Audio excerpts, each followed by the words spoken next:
क्योंकि इन प्लेटफॉर्म्स पर परोसे जाने वाली रंग बिरंगी दुनिया इतनी उत्तेजना भरी होती है, filled with passion, ultimate passion, कि इनका जो प्रभाव है वो हमारी स्थूल शरीर से भी पार जाकर, स्थूल शरीर को पार करके सूक्ष्म स्तर तक, माने मन तक, और मन के भी सबकॉन्शियस लेवल, चित्त तक पहुंच जाता है।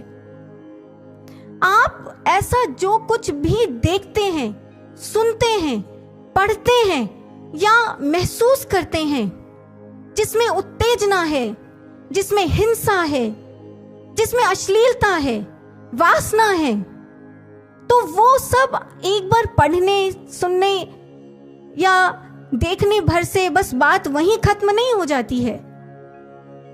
उनका एक सूक्ष्म प्रभाव, एक गहरी फिल्म हमारे चित्त पर उसी समय छप जाती है। विश्वास मानिए, गहरी फिल्म छप जाती है। और अनुभवी साधकों के ये दावे हैं भाइयों बहनों कि चित्त पर छपी ये गहरी फिल्में हमें साधना में चैन से बैठने नहीं देती हैं। आप जैसे ही आंखें बंद करके साधना में बैठेंगे तो चित्त पर छपी ये जो रिफ्लेक्शंस हैं, ये जो छाप हैं, इनमें से विचार निकल कर नेगेटिव इलेक्ट्रॉन्स, आज के साइको एनालिस्ट कहते हैं एनग्राम्स के रूप में, नेगेटिव इलेक्ट्रॉन्स के रूप में विचार निकल कर ऊपर आते हैं और हमारे मन में कोहराम मचा देते हैं। ऐसे में आप साधना कैसे करेंगे? और यही नहीं भाइयों बहनों, आज इस बात को गंभीरता से समझें हम, विद ऑल सीरियसनेस। चित्त पर ये जो छाप है, जो रिफ्लेक्शंस हैं, ये कई बार इतनी गहरी होती हैं कि इनको डिलीट करने में, इनको धोने में कई बार जन्मों जन्मों की साधना खर्च करनी पड़ती है। कई जन्मों की तप साधना इन्वेस्ट करनी पड़ती है इनको डिलीट करने के लिए, धोने में घोर पश्चाताप करना पड़ता है। एक बार योगानंद परमहंस जी का एक शिष्य अचानक से कुछ दिनों के लिए आश्रम से गायब हो गया। उसने बेलगाम होकर अपने मन को खूब मौज मस्ती कराई, ये सोचकर कि let me have some break. लेकिन जब वो वापस आश्रम पहुंचा और ध्यान कक्ष में बैठकर उसने साधना की तो रो पड़ा। परमहंस जी से कहता है, गुरुदेव ये क्या हो गया मेरे साथ? अब तो मैं पहले के जैसे ध्यान ही नहीं लगा पा रहा, ये क्या हो रहा है मेरे साथ? तो योगानंद परमहंस जी उसे डांटते हुए कहते हैं, तू जानता है तूने अपने साथ कितना बड़ा ब्लंडर कर लिया। अब तुझे वापस उसी आध्यात्मिक अवस्था पर लाने के लिए मुझे 3 जन्म और लगेंगे। भाइयों बहनों, 3 जन्म। And what do you think, is Guru a sweeper? क्या गुरु एक स्वीपर है? तुम जो मर्जी कूड़ा करकट अंदर डालते जाओ और गुरु सफाई करता जाए? भाइयों बहनों, ऐसा कहा जाता है कि योगानंद परमहंस जी के जीवन काल का जो लास्ट फेज था उसमें दूरदर्शन का आविष्कार हो गया था। तो योगानंद परमहंस जी जाते जाते संसार से अपने साधकों को ये कहकर गए थे कि सतर्क रहना, इसके आकर्षण में इतना मत फंस जाना, कहीं ऐसा ना हो कि ये दूरदर्शन तुम्हें अंतर्दर्शन से दूर कर दे। ऐसे ही महर्षि पतंजलि, उन्होंने साधक समाज को जो अष्टांग योग दिया, उसके 7 स्टेप पर महर्षि कहते हैं साधना करो, ध्यान करो। लेकिन उससे पहले 5th स्टेप पर वो कहते हैं प्रत्याहार करो। प्रत्याहार का मतलब होता है विड्रॉल ऑफ द सेंसेस, माने सोच समझकर अपनी इंद्रियों को आहार दो। जैसे ही तुम बाहर संसार में कुछ भी उत्तेजना से भरा देखो कुछ भी संस्कारों से गिरा हुआ देखो तो तुरंत अपने मन को वहां से हटाओ और अंतर्मुखी करके सुमिरन में लगाओ। ये होता है प्रत्याहार करना। और भाइयों बहनों, हम दिव्य ज्योति जागृति संस्थान के साधकों के लिए हमारी दिव्य ज्योति के साधना प्लानर का भी ये दूसरा इंपॉर्टेंट स्टेप है कि हम सतर्क और संयमित होकर अपने मन को भोजन दें। ये दूसरा इंपॉर्टेंट स्टेप है। तीसरा स्टेप है हमारे ध्यान में बैठने की मुद्रा। हमारा सिटिंग पोस्चर कैसा है, इस पर भी ध्यान देना बहुत जरूरी है। सुखासन पद्मासन में बैठें, कमर गर्दन बिल्कुल स्ट्रेट, बाजुएं बिना ढील के एकदम सीधी। ज्ञान मुद्रा में इंडेक्स फिंगर और थंब ध्यान से देके टिप टू टिप जॉइंट और थोड़ा प्रेस्ड, और बाकी 3 उंगलियां एकदम सीधी और खिंची हुई। ऐसे बैठना है साधना में। हाँ, लेकिन जिन लोगों को कोई रोग है या वृद्धावस्था के कारण कोई समस्याएं हैं, उनके लिए ये स्टेप ऑप्शनल है। लेकिन बाकी सबके लिए ये जो स्टेप है ये मैंडेटरी स्टेप है। साधना में बिल्कुल सीधे तन कर बैठें, क्योंकि जब हम ऐसे बैठते हैं तो हमारे शरीर में भाइयों बहनों एक सूक्ष्म सर्किट बन जाता है। अनुभवी साधक इस बात को जानते हैं। हमारे शरीर में एक सूक्ष्म सर्किट बन जाता है, जिसकी वजह से जो सुमिरन का करंट है वो बहुत सहजता से ऊपर उठता है, ध्यान अच्छे से लगता है। तो इसलिए साधना का पोस्चर, उसका ध्यान रखना है। ये तीसरा स्टेप है। साधना का चौथा स्टेप, साधना के लिए साध्य का आवाहन। हम क्या करते हैं भाइयों बहनों, हम एक आसन पर बैठकर आंखें मूंद कर सीधा अंतर जगत में ध्यान लगाने की कोशिश करने लगते हैं। लेकिन ये एक बड़ी गलती है जो हम कर बैठते हैं, क्योंकि हम इस बात को समझें कि हमारी ये जो ब्रह्म ज्ञान की साधना है, ये कुछ टेक्निकल पोस्चर्स में बैठना, कुछ टेक्निकल प्रोसीजर्स या क्रियाओं को करना भर नहीं है। मुझे याद है भाइयों बहनों, एक बार हमने गुरु महाराज जी से ये कहा था कि महाराज जी, हमारे पुराणों में ये जो ब्रह्म ज्ञान की टेक्निक है, इसको पूरी की पूरी तरह खोल कर लिख दिया गया है। महाराज जी कहते तो क्या हुआ, पुराण टेक्निक ही तो बताते हैं, पुराण गुरु कृपा थोड़े ना कर सकते हैं। और ये सच्चाई है। इसलिए भाइयों बहनों, आज हम उन कॉर्पोरेट माइंडेड साधकों से भी ये बात कहना चाहेंगे जो संस्थान से ब्रह्म ज्ञान की दीक्षा तो ले जाते हैं, लेकिन एक डी स्ट्रेसिंग मेडिटेशन टेक्निक के तौर पर उसकी प्रैक्टिस करते हैं। आप समझें, गुरु सिर्फ अंतर जगत में एंट्री कराने के लिए नहीं चाहिए। अंतर जगत की भीषण यात्रा, टेढ़ी मेढ़ी डगर पर भी हमारा हाथ पकड़कर सद्गुरु ही चलाते हैं। और इसीलिए चैतन्य महाप्रभु, उन्होंने समाज को एक बड़ा सक्सेसफुल भक्ति योग का बड़ा सक्सेसफुल फॉर्मूला दिया। महाप्रभु ने अपने समय में देखा कि ये जो समाज है ये बहुत बाहर है, इसकी मनोदशा बहुत बाहर है, इस भौतिकता की ओर, संसार की ओर इंक्लाइंड है। ऐसे में इन साधकों के लिए अपने मन को सब ओर से हटाकर, समेटकर सीधा अंतर जगत में निराकार में लगाना ये बहुत मुश्किल काम है। इसलिए चैतन्य महाप्रभु ने एक बीच का रास्ता निकाला। उन्होंने कहा कि पहले इन साधकों को साकार के भाव से जोड़ो, फिर ये साकार ही इन्हें निराकार तक लेकर जाएगा। और भाई बहनों, ये जो 2 स्टेप का फॉर्मूला है, पहले साकार के भाव से जुड़ना और फिर साकार का निराकार तक लेकर जाना, इस 2 स्टेप फॉर्मूले को चैतन्य महाप्रभु ने पहले अपने ऊपर अप्लाई करके दिखाया। वो क्या करते?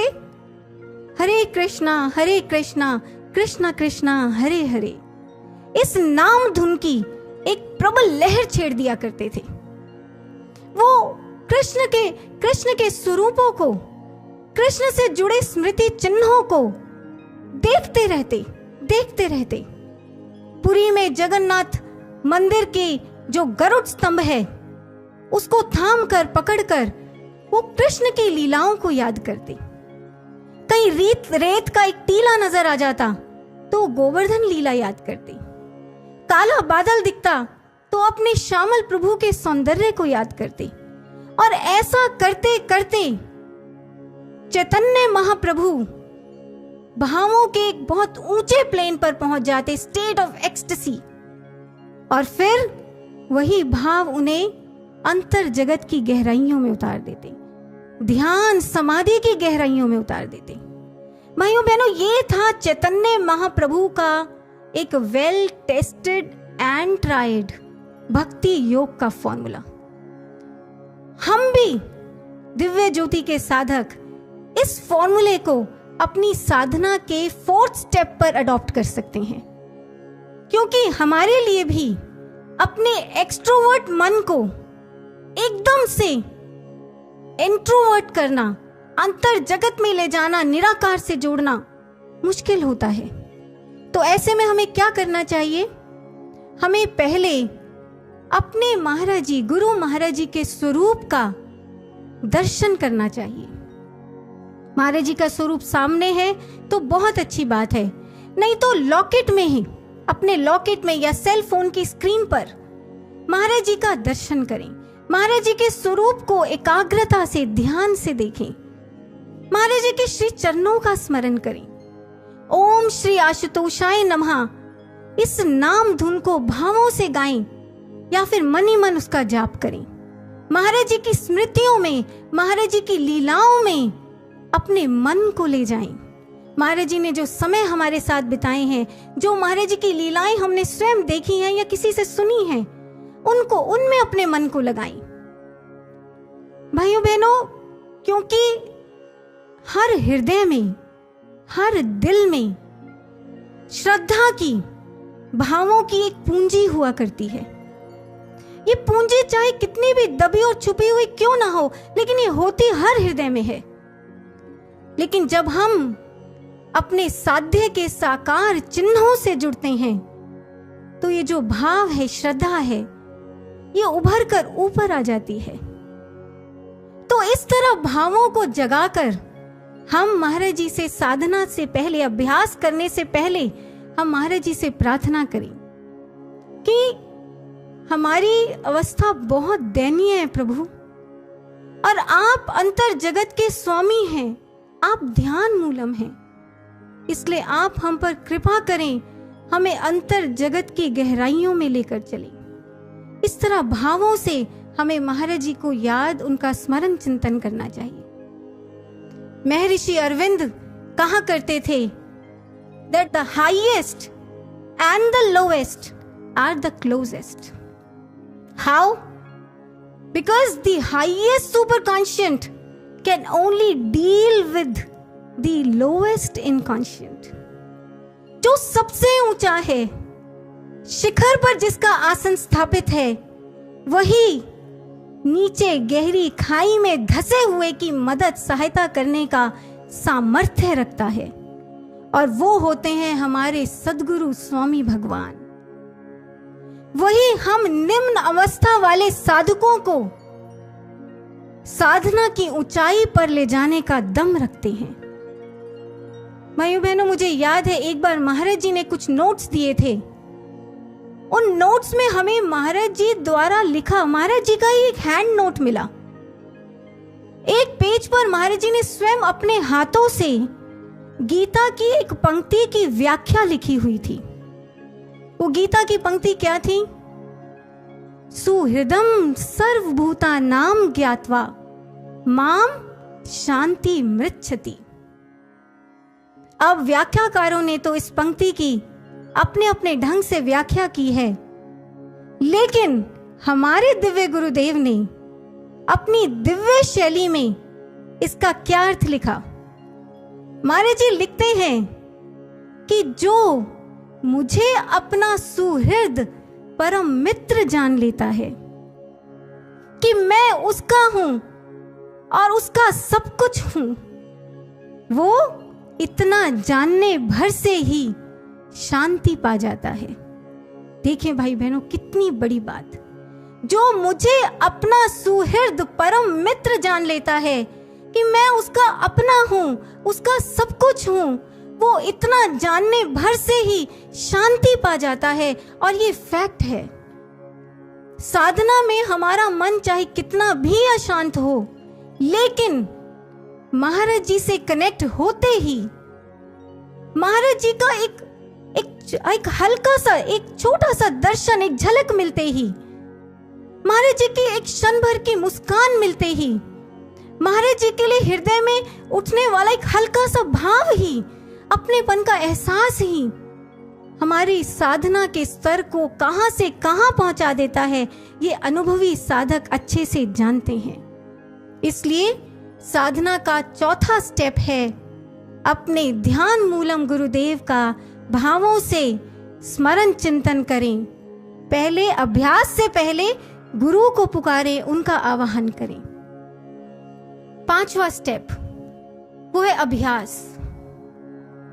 साधना के सही पोस्चर में बैठने और महाराज जी से कनेक्ट होने के बाद एक साधक अपने अंतर जगत के फ्रंट पर डट जाता है। और इस फ्रंट पर डटते ही, आंखें मूंदते ही, उसका सबसे पहला सामना होता है अपने ही विचारों से। विचार विचार, एक के बाद एक विचार। अब ऐसे में भाइयों बहनों, हम एक और बड़ी गलती कर बैठते हैं कि हम इन विचारों से जूझने में, इन विचारों में इंडल्ज होने में लग जाते हैं। देखिए, बौद्ध ग्रंथों में एक प्रिंसिपल कहा गया जिसका नाम है लायंस गेज प्रिंसिपल।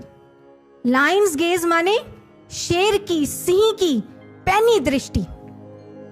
ये बौद्ध प्रिंसिपल कहता है कि जब आप एक डॉग, एक स्वान की तरफ लकड़ी उछालकर फेंकेंगे तो जो डॉग है वो उछाली गई इस लकड़ी की ओर लपकेगा। लेकिन जब आप यही लकड़ी एक शेर की तरफ उछालकर फेंकेंगे तो जो शेर है वो उछाली गई लकड़ी की ओर नहीं, लकड़ी उछालने वाले की ओर लपकेगा। और इसीलिए एक बौद्ध भिक्षु हुए मेरा लप्पा, जो श्रेष्ठ गुरु भक्त भी हुए हैं, वो कहते हैं you can throw a stick at a lion only once. तुम शेर की तरफ सिर्फ एक बार लकड़ी उछालकर फेंक सकते हो, क्योंकि अगली बार, दूसरी बार फेंकने के लिए आप जीवित ही नहीं बचते हो। And therefore don't be a dog, be a lion. देखिए साधकों, कितना गहरा सिद्धांत है साधकता का। हमें भी जब हम साधना में बैठते हैं, हमें अपनी ओर फेंके जाने वाली विचारों की लकड़ियों को नहीं पकड़ना है। हमें विचारों को नहीं पकड़ना है। विचारों के पीछे, विचारों को फेंकने वाला जो मन है, उस मन को पकड़ लेना है और उसको पकड़कर वहां से जोड़ देना है जहां से जुड़कर वो और विचारों को पैदा करने के, हमारी ओर फेंकने के लायक ही ना रहे। कहां से जोड़ देना है मन को? उपनिषद कहते हैं स्ववशम मनः, मन को वश में करने वाले अंतर जगत में 3 स्थल ऐसे हैं जहां मन को जोड़ा जा सकता है। कौन से हैं ये 3 स्थल? पहला स्थल हमारा ये आज्ञा चक्र। ज्ञान दीक्षा के समय गुरुदेव श्री आशुतोष महाराज जी हमारे इस आज्ञा चक्र को जागृत कर देते हैं। इसका पहला प्रमाण तो यह है कि हमें यहाँ अनुभूति होती है, प्रकाश का दर्शन होता है। लेकिन इसका दूसरा प्रमाण यह है कि आज्ञा चक्र जागृत होते ही इस चक्र में एक सूक्ष्म मैग्नेटिज्म, एक सूक्ष्म चुंबकीय आकर्षण प्रकट हो जाता है। साधना के दौरान हमें आज्ञा चक्र के इसी सूक्ष्म आकर्षण से अपने मन को जोड़ने का अभ्यास करना चाहिए। शुरू शुरू में ये जो आकर्षण है, चुंबकीय आकर्षण, ये हल्का होता है, लेकिन जितना जितना हम अभ्यास करते हैं, मन को बार बार इस पर टिकाते हैं, ये आकर्षण गाढ़ा प्रगाढ़ होता जाता है और हमारा ध्यान गहरा होता जाता है। दूसरा स्थल है हमारी श्वासों में प्रकट आदि नाम। उसकी वाइब्रेशन से मन को जोड़ें। एक महान पूर्ण संत हुए हैं लहड़ी माश्य, वो अपने साधक शिष्यों को कहा करते थे कि ऐसा सुमिरन करो साधकों, ऐसा सुमिरन करो कि तुम्हारा मन न रहे, श्वास ही प्राण ही बन जाए। ऐसी तन्मयता के साथ, ऐसे लगन मन योग के साथ 8 पहर सुमिरन का अभ्यास करो। तीसरा स्थल है ब्रह्मनाद, पावरफुल कॉस्मिक म्यूजिक, जो हम दिव्य ज्योति के साधकों को यहां अंतरिक्ष में सुनाई देता है। भाइयों बहनों, अपने मन को इस नाद को सुनने में लगाना चाहिए। तन्मयता से इस नाद को सुने।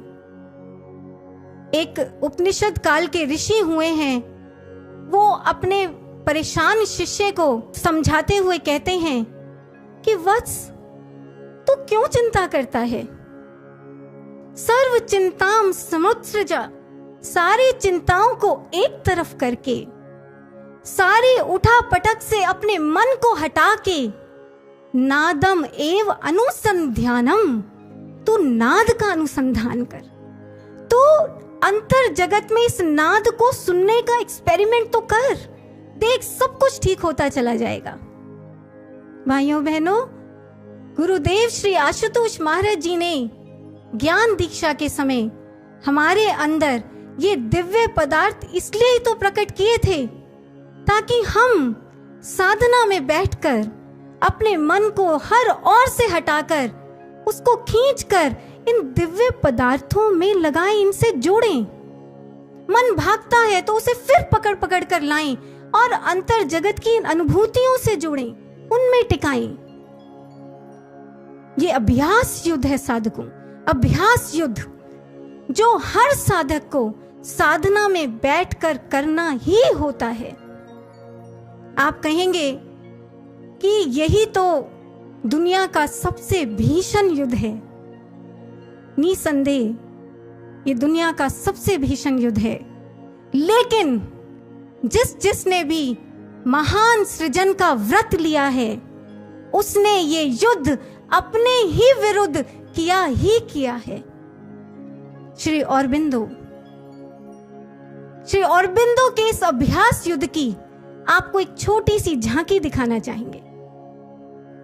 कहते हैं 1908 में श्री औरबिंदो को ब्रिटिश गवर्नमेंट ने अलीपुर जेल में कैद कर दिया। अब एक 9 बाय 5 फुट की एक छोटी सी कोठरी थी जिसमें श्री औरबिंदो को रहना था। और वहां की परिस्थितियां भी कैसी थी? वो कोठरी भट्टी की तरह तपती थी। पीने का पानी एक लोहे के कनस्तर में रखा होता जो उबलता रहता। ना खाने की सुविधा, ना नहाने की सुविधा। पर ऐसी परिस्थितियों में भी औरबिंदो संकल्प लेते हैं कि मैं यहां बैठकर ध्यान का अभ्यास करूंगा। उन्होंने आंखें मूंदी, पद्मासन लगाया और साधना में बैठ गई। और बस इसी के साथ आरंभ हुआ उनका अपने अंतर मन के साथ संग्राम, जो वो स्वयं बड़े विस्तार से लिख कर गए हैं। श्री औरबिंदो कहते हैं, बताते हैं कि क्योंकि मैं एक एक्टिव रिवॉल्यूशनरी था, स्वतंत्रता संग्राम में बड़ी सक्रिय भूमिका निभाता था, और मैं एक विचारशील व्यक्ति भी था, अखबारों के लिए लेख लिखा करता था। इसलिए मेरा जो दिमाग था वो एक तरह से भीषण विचारों की फैक्ट्री था। मेरे मन से एंडलेस चेन, विचारों की एंडलेस चेन निकलती थी। मैं पूरे दम खम से किसी तरह अपने मन को समेटकर ध्यान में बैठता, लेकिन कुछ ही मिनटों बाद मेरा मन विद्रोह कर देता, विचारों के तूफान खड़े कर देता। मैं संघर्ष करता, फिर अपने मन को अंतर जगत से जोड़ता, किसी तरह खींचा तानी करके जैसे तैसे मैं 1 घंटा ध्यान करता। लेकिन उसके बाद तो बस I used to feel intense mental agony and state of helplessness. मेरा सिर चकराने लगता, मेरी नस नाड़ियां फटने को होती और मैं घबराकर आंखें खोल देता। भाइयों बहनों, ऐसी मेंटल स्टेट से, ऐसी मानसिक अवस्था से श्री औरबिंदो ने साधना की शुरुआत की थी, बिल्कुल बिखरे हुए मन से।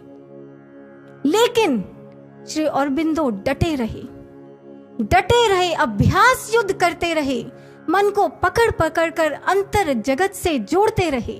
और सिर्फ जेल कोठरी में ही नहीं, उन्हें बीच बीच में मजिस्ट्रेट के सामने कोर्ट में भी पेश किया जाता था, जहां पर 5-5 घंटों की लंबी हियरिंग चलती थी। और बिंदु ने सोचा कि इस समय को भी क्यों वेस्ट करना, क्यों ना यहाँ सुमिरन का अभ्यास किया जाए। वो लिखते हैं कि जब मैंने सुमिरन का अभ्यास शुरू किया तो शुरू में तो मेरा जरा सा हल्का सा साउंड या साइट का झोंका भर भी आता तो मेरा सुमिरन टूट जाता, मेरा मन प्राण क्रिया से अलग हो जाता। लेकिन फिर धीरे धीरे अभ्यास करते करते एक समय ऐसा आया जब मैं घोर शोर के बीच भी अंतर चेतना से जुड़ना सीख गया। भाइयों बहनों, इस तरह श्री औरबिंदो ने 1 साल डटकर अभ्यास किया, जेल की कैद के समय डटकर अभ्यास किया। ऐसा अभ्यास कि उन्होंने अपनी जेल की कोठरी को साधना कुटीर में बदल दिया, बहुत ऊंची आध्यात्मिक अवस्था को पा लिया। रिहा होने के जस्ट बाद जब उन्होंने उत्तर पारा क्षेत्र में 10,000 लोगों के सामने पहली स्पीच दी थी, तो उसमें औरबिंदो कहते हैं कि जेल की जो सलाखें मुझे कैद करने के लिए बनाई गई थी, वो मेरी स्वतंत्रता का सबब बन गई। मुझे उन सलाखों के स्थान पर वासुदेव श्री कृष्ण खड़े दिखाई देते। The only result of the wrath of British government was that I found my God. अंग्रेजी हुकूमत ने तो मुझ पर गुस्सा उगला था, लेकिन उसका परिणाम ये निकला कि मुझे मेरे भगवान मिल गई। भाइयों बहनों, इसलिए शुरुआत हमेशा निम्नता के स्तर से ही की जाती है, बिखरे हुए मन से ही शुरुआत होती है। ऐसा नहीं है कि ये जो ऋषि महर्षि संत लोग हैं, ये कोई अलग ही स्पीशीज, अलग ही प्रजाति के इवॉल्व बीइंग्स थे जो हमेशा से ही ऊंचे उठे हुए थे, नहीं। पर हाँ, ये खबर भी पक्की है कि जिसने भी ईमानदारी से अंतर जगत में मेहनत की है, अपने मन को अंतर जगत से जोड़ने की मेहनत की है ईमानदारी से, ब्रह्म ज्ञान की साधना ने उसको कभी भी निराश नहीं किया है। उसको बहुत शीघ्र रिजल्ट्स मिले हैं, बड़ी तेज गति से उसकी साधना सदती, उसकी साधकता सदती और बढ़ती चली गई है। इसलिए भाइयों बहनों, अंत में आइए हम वैदिक ऋषि, अथर्ववेद के एक ऋषि की डांट को सुनते चलें जो उन्होंने अपने एक शिष्य को लगाई थी। ऋषि अपने शिष्य को कहते हैं, साधक विकलांग मत बन। मैं कहता हूं विकलांग मत बन। ऋषि कुमार झुंझलाकर पूछता है कि आचार्य, मैं कैसे विकलांग हुआ? मेरे तो आंख, कान, हाथ, पांव सब सही सलामत है, भला मैं कैसे विकलांग? तो ऋषि उसे डांटते हैं कि मूर्ख, हम आर्यों की वैदिक परंपरा में विकलांग वो है जो यशकार ना शशाक कर तुम जिसने वो नहीं किया जो वो कर सकता था, जिसने सब साधन मिलने के बाद भी वो साधना नहीं की जो वो कर सकता था। इसलिए भाइयों बहनों, हम ऐसे वैदिक विकलांग ना बने। जब भी हमारा मन साधना के समय को स्किप करे या साधना में बैठकर भी हमारा मन ठीक से जुड़कर अभ्यास ना करे, तो अपने आप को हम यही वैदिक डांट लगाएं, साधक विकलांग मत बन, विकलांग मत बन। आइए अब अंत में चलते चलते गुरुदेव श्री आशुतोष महाराज जी की एक और दिव्य प्रेरणा को हम लेकर चलते हैं। एक बार भंडारे पर एक साधक ने महाराज जी से प्रश्न पूछा था कि महाराज जी, साधना में बैठने का मन ही नहीं करता, क्या करें? तो महाराज जी ने कहा था कि ऐसा कहने से काम नहीं चलने वाला। मन करे ना करे, मन लगे ना लगे, साधना में बैठना ही बैठना है, क्योंकि उसका भी अपना ही एक फल है, बैठने का भी अपना एक फल है। लेकिन साधना के पूर्ण लाभ के लिए निश्चयात्मक बुद्धि बनानी होगी, शिव संकल्प धारण करना होगा कि साधना करनी है, करेंगे ही, अभ्यास करना है, करेंगे ही। आइए इसी संकल्प के साथ हम अपने गुरुदेव के चरणों में नमन अर्पित करते हैं। बोलिए ब्रह्म ज्ञान प्रदाता सद्गुरु श्री आशुतोष महाराज जी की जय। ब्रह्म ज्ञान के सनातन अभ्यास की जय।